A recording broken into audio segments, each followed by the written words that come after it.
the chat, you guys, have any of you all seen these kind of patterns going on with family financial habits and the fact that, savers and people who are just a little bit more risky, who wants to see variety, and they're good at taking a little bit more of a risk. And you have to take a risk, no reward, really, within some reason. Yeah, you've seen that, Aura. Yeah, that's you. Are you risky, Aura?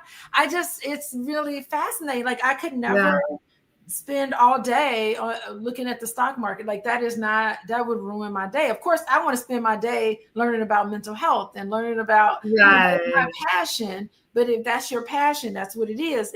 But the thing is that you complement each other when you are a family.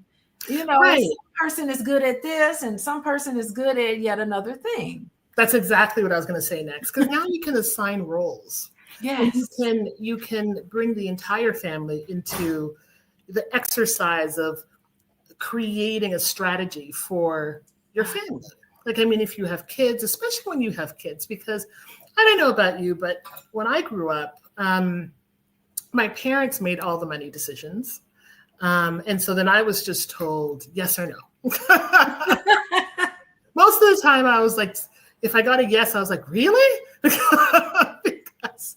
because the focus was just on, feeding and sheltering and so forth. But if you now bring the kids into that conversation, can you imagine how much more powerful you are as a family, building a strategy, building a wealth plan for everyone? Oh, that is really good. So, advice you would give to parents. All of us, everybody who's a parent in here, let us know. It's never too late. No matter how old your children are, you can have this conversation today. You want to model all of these healthy financial behaviors with the knowledge of the fact that we're not going to look at other people's personality and think there's something wrong with them. We're going to look at their personality and to see where we can use their strengths to help the family in general. How do you suggest people organize their finances in a way where if they feel stuck, if they're avoiding, how they can use some of these tools to create lasting change for our families today? So that's a question to me? Yes. Okay, good. What would you say? So I think that they can, or families and parents, starting with the couple, if you have a better understanding of your spouse, it's now taking that information, and you have a better understanding of your kids, depending on their age, because really, you would probably start this for a child who's at the age of 14.